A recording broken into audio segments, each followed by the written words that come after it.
Thanks again for coming to my channel. I really appreciate it. We had an issue with the microphone this week. We've got an issue about every week, it seems like. But I'm going to do a voiceover for this video, which actually may work pretty well. So I hope you enjoy it. We're going to start out with some tuna on the hibachi with some mango salsa, some mixed vegetables, and fried rice on the flat top. So I hope you enjoy it.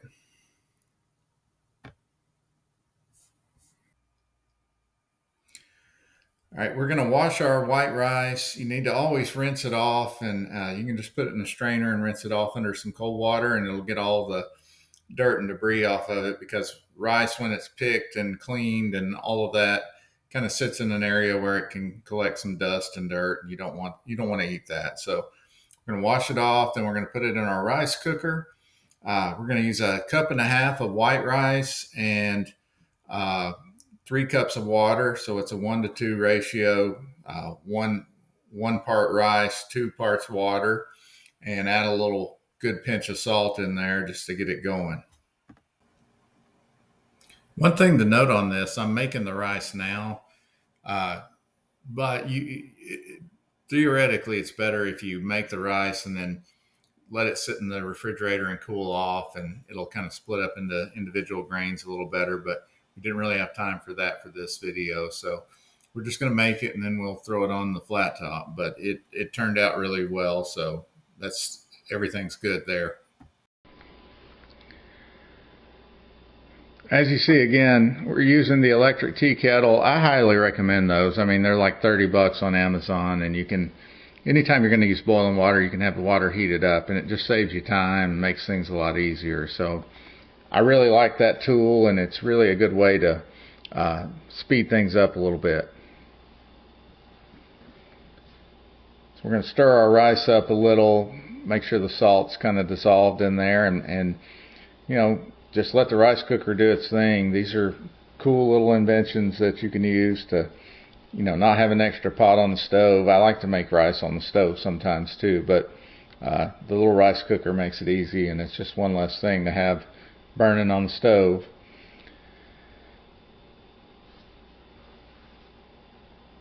I'm talking here. I don't really remember what I said, but I would encourage you to like and subscribe to the channel. I really appreciate that. We're going to try to continue to do more cooking and music playing for you, so please like and subscribe to the channel, and I really appreciate you watching the video.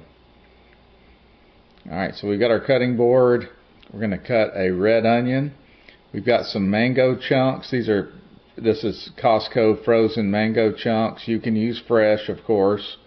The thing about fresh mangoes in Tennessee is you're going to get them and they're not going to be very ripe, so you got to buy them and then let them sit for a while. So I like these frozen ones.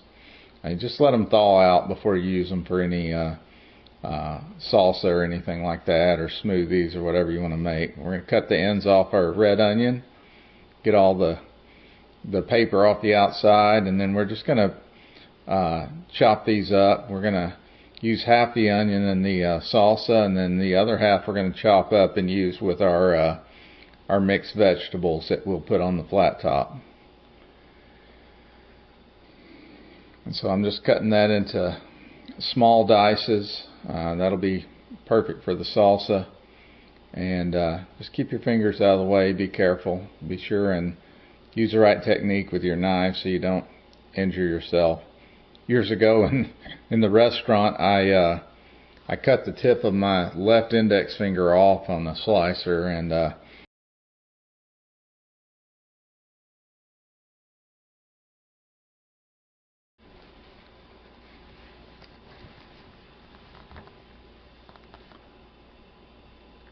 we're going to add our onion to the mango. Get all those dices in there.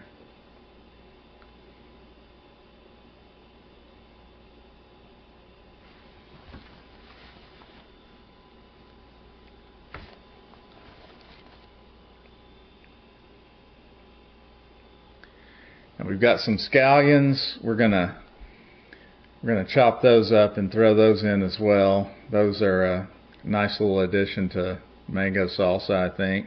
So we've got red onion and scallion, so 2 different onion flavors in there, and a little bit of green, so we'll put the green tips in there as well and give us some color. Mango salsa is probably my favorite thing with fish, any kind of fish, especially grilled or seared fish. You're going to have a really good combination having that mango salsa with the fish. And we've got 1 jalapeno. I'm going to chop that up, and what I like to do is cut it long ways, and then you can try a bite. I always recommend this. Test your hot peppers. Make sure you never know what you're going to get. Sometimes you're going to get a jalapeno that's blazing hot, and sometimes it's like a green bell pepper. So test it out and make sure if it's not so hot and this one wasn't too spicy, then you can leave the seeds and all of the middle part in there and not worry about it being too spicy for people to enjoy. I like really spicy stuff, and most people don't. And when you're cooking for your family and whatnot, you always want to just test and make sure your peppers aren't gonna just be unbearable for people that are trying to eat your cooking. So we got our onions, our mango, our pepper in there. The next thing we're going to do is squeeze a lime and put the juice of the lime in there. Well, actually, we've got some fresh mint and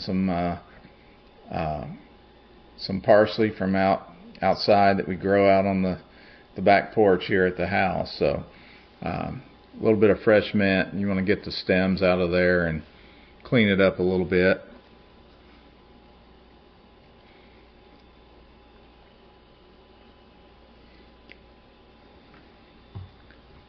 I would rather have cilantro in here, but I didn't have any at the time, so some mint and some parsley is going to do pretty well, and it did turn out really, really good.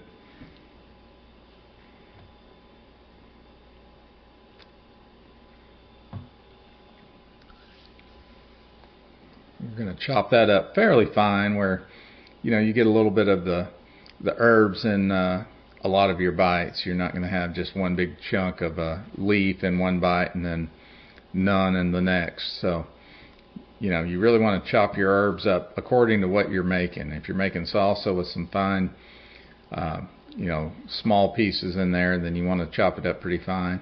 Now we're going to juice a lime and put some lime juice in there to kind of give us that sour part and then brighten it up a little bit. Lime's one of my favorite flavors in the world, and I like to use it in a lot of different things. And these little squeezers are real handy. Generally, we'll keep the seeds out, and you can squeeze, a bunch of lemons or limes or whatever you need to squeeze pretty quickly.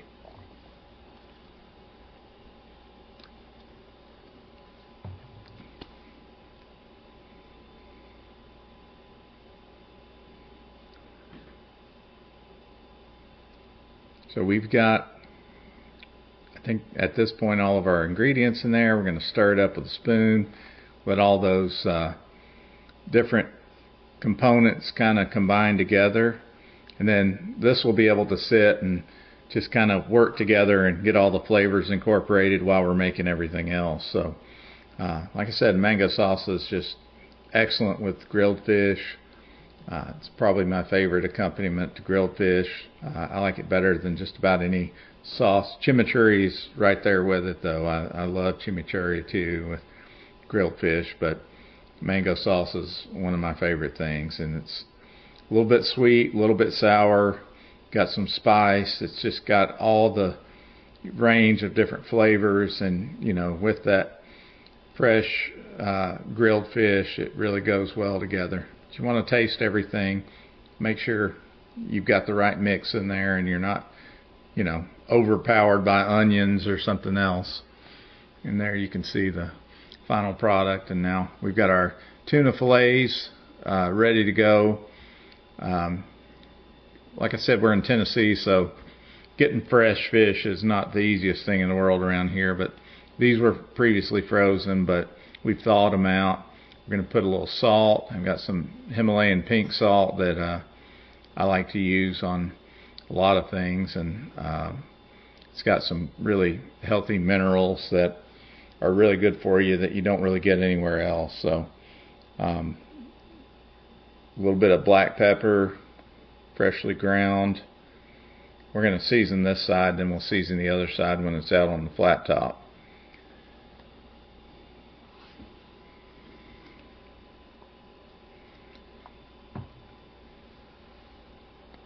We've got our vegetables. I've just got a Normandy vegetable medley, some frozen vegetables that I let thaw out.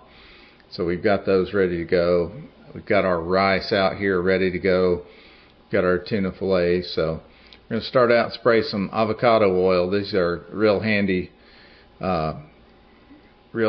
bottles that you can use for a lot of different things, but it's really great to use on the flat top. You can just kind of spray and get a nice coat of oil on there, and avocado oil is pretty good for you. So we're going to add our broccoli, cauliflower, carrots, and then I've chopped up half of that red onion in there too. So we're going to get those going first. We want to get a nice kind of brown sear on those as we're cooking, so they'll just kind of sit over here and work while we're making our other stuff.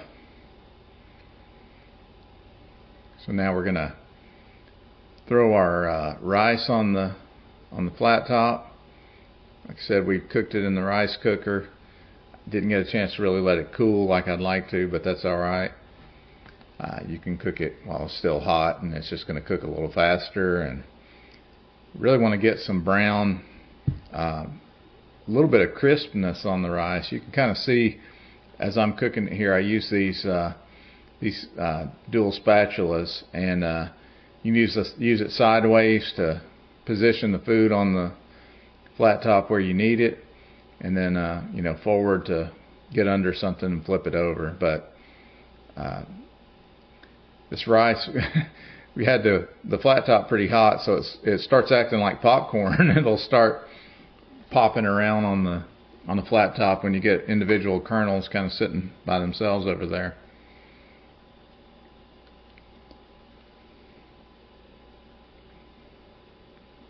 So we're going to turn our vegetables and give them a chance to cook on all sides a little bit. Cool thing about these outdoor flat tops is they've got a rim all the way around, so you can actually cook up against that. That's getting hot too. It's not as hot, of course, as the flat part, but when you have a lot of stuff on your flat top like this, you can really make use of the space by cooking up against that edge. And we're going to kind of keep the rice moving around as best we can while we're doing other things here. This is kind of a multitasking hibachi exercise. We're going to add a little soy sauce to the vegetables, a little bit on the rice, just to give it some saltiness and some umami.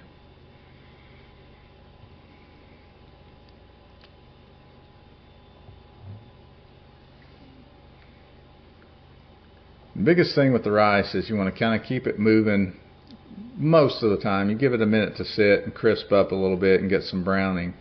But you're frying this rice, so it's already cooked. You're not cooking it again. You're just trying to get some good flavor on it and get some of that soy sauce incorporated and mix it around.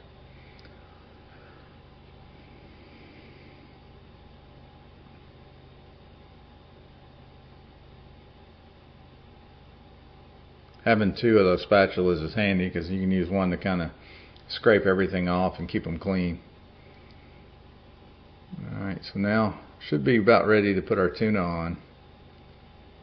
I'm going to spray a little extra oil on there just to make sure the fish doesn't stick. We want it to brown and then come right off the flat top when we were ready to turn it.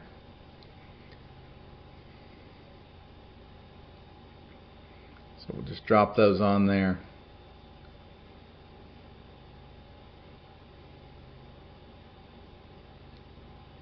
It's really a good way to cook fish. You're going to have that good grill flavor, but they're a little hard to cook on like a regular, outdoor charcoal or gas grill because they do want to stick to the the actual grill itself. So it's always good to have something like this with plenty of oil and be able to cook it right there and not have to worry about it sticking. Fish really wants to stick to whatever you're cooking it on. It has a lot of protein in it, and protein is what makes food products want to stick to hot surfaces.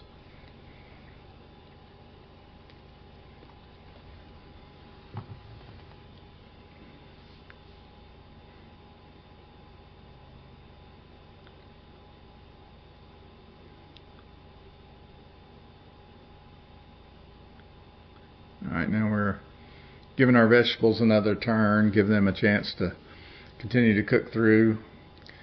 When you're cooking on the hibachi like this, you want to really, you don't want to overcook anything. You don't want, mushy vegetables that are overcooked by any stretch. So we want to keep moving them around, make sure they're not just singeing on one side and not cooking at all on the other side, but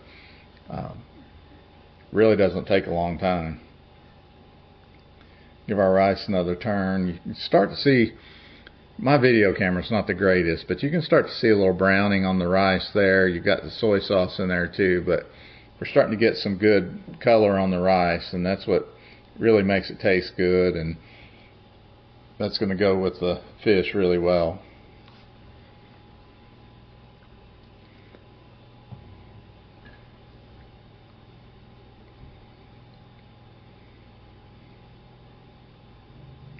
Now we're going to season the other side of our fish. We seasoned one side while it was on the plate in the house, and now we're going to season the other side with a little bit of that pink salt. You don't need a ton of seasoning on this because we're going to, like I said, use that mango salsa, and that's going to be our real flavor component to go with the fish. But a little bit of salt and pepper, you need that on pretty much everything you cook.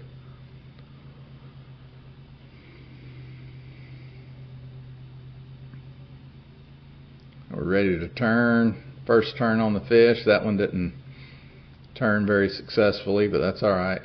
We'll recover. And then just turn all those over. We've got some nice browning on there. You want to get a nice golden brown. You don't want it singed. You don't want to undercook. I generally like tuna a little bit more on the medium rare side, but with my family, they all wanted a little more medium, so we're going to cook it about medium. And it'll still be a little bit pink in the middle, but comes out really good this way.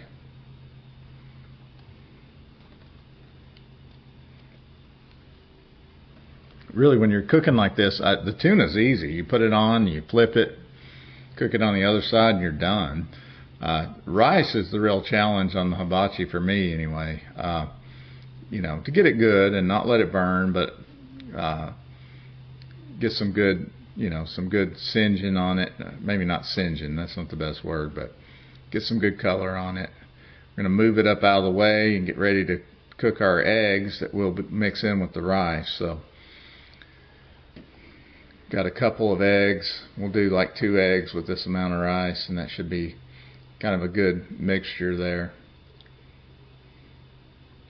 Add a little more avocado oil there to make sure the eggs don't stick too much. They want to stick no matter what on the flat top, but so we'll crack our 2 eggs on there. You can see they start cooking immediately. I've got this thing cranked all the way up.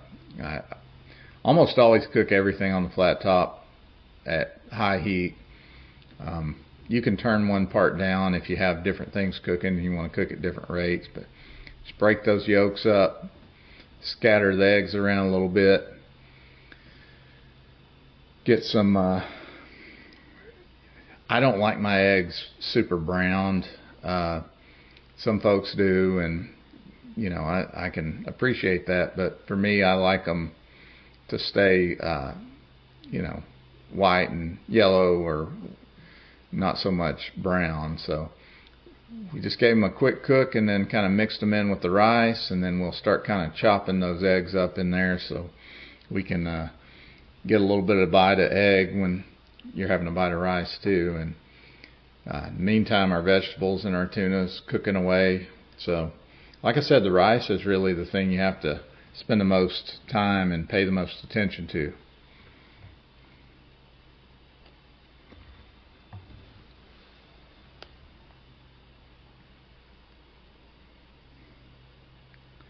You could add soy sauce or teriyaki or whatever you want to your fish if you do this, but you know, I love grilled tuna, and just, you know, the tuna itself tastes pretty good in my opinion, so I don't want to add too much. Just a little salt and pepper is enough for me. But you can add soy sauce, you can add, like I said, teriyaki or sriracha or anything you want to add to season your fish if that's something you want to do.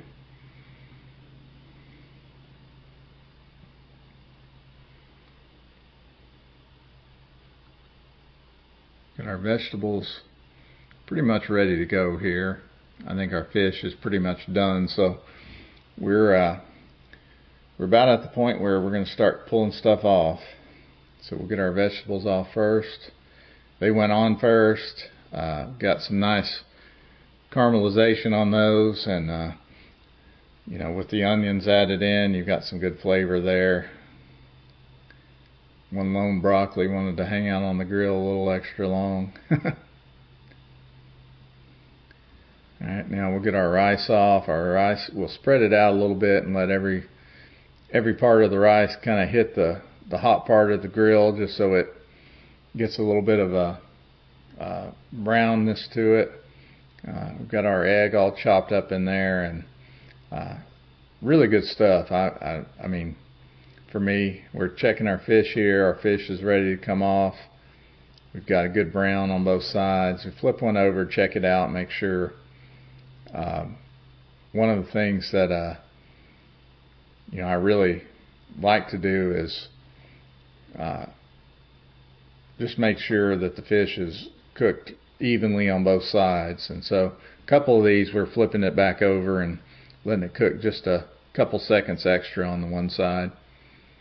You want to stay hot too when you go serve it. So getting all our fish off. Got that out of the way. Now we'll get our rice off.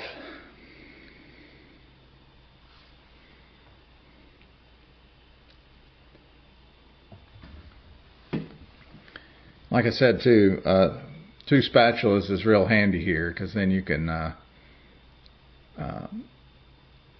load it up on one and scrape it off with the other spatula. It's like you see there.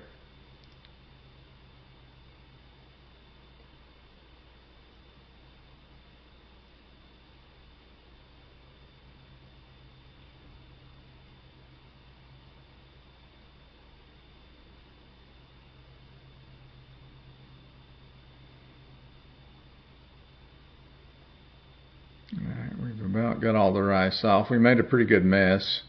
Had to do a little extra cleaning because the rice wants to fly all over the place. So, you know, it's all right.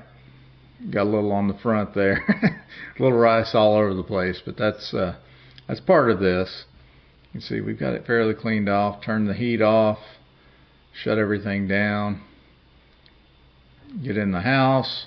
Got our vegetables, our salsa, our rice, and our tuna fillets there. We'll serve up a plate, get several good spoons of this this fried rice.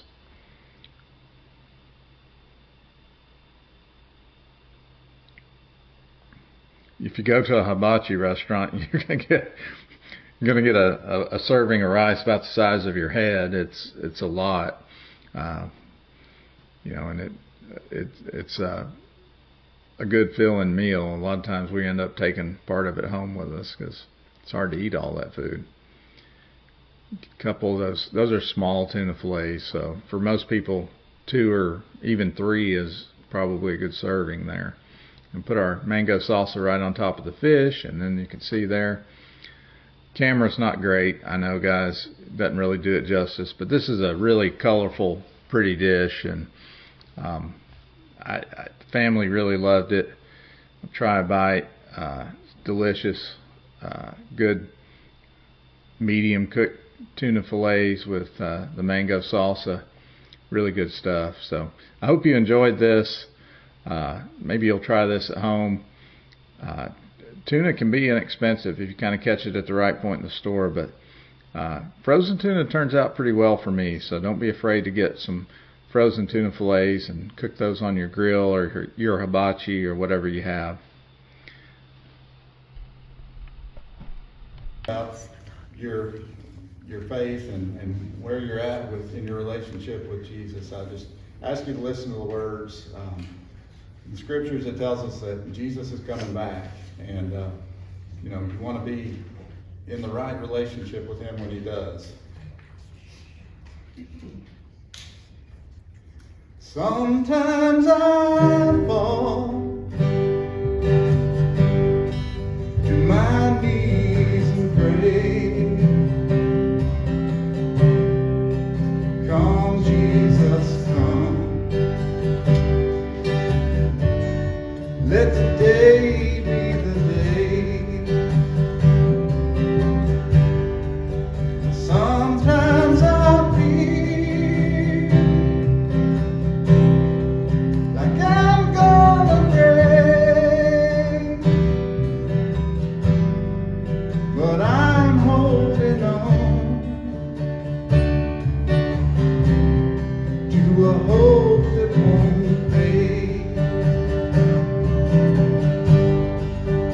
Come Jesus, come. We've been waiting so long for the day you return to heal every hurt and right every wrong. We need you right now. Come and turn this around.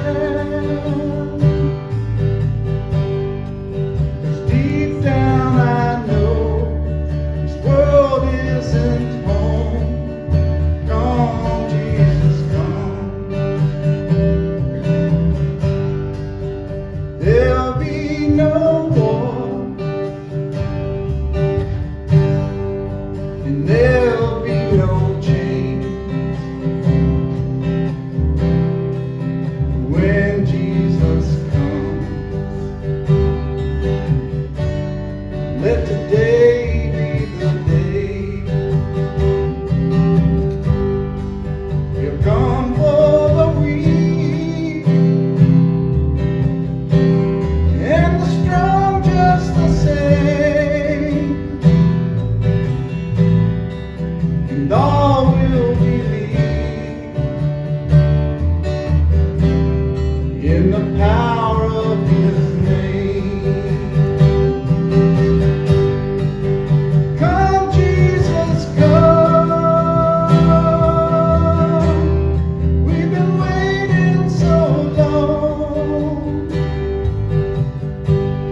for the day you return and heal every hurt and right every wrong. Need you right now. Come and turn this around. 'Cause deep down I know this world isn't home. Come Jesus, come. Come Jesus, come. One day he'll come, and we'll stand face to face. Come and lay it all down, 'cause it might be today. The time is right now. There's no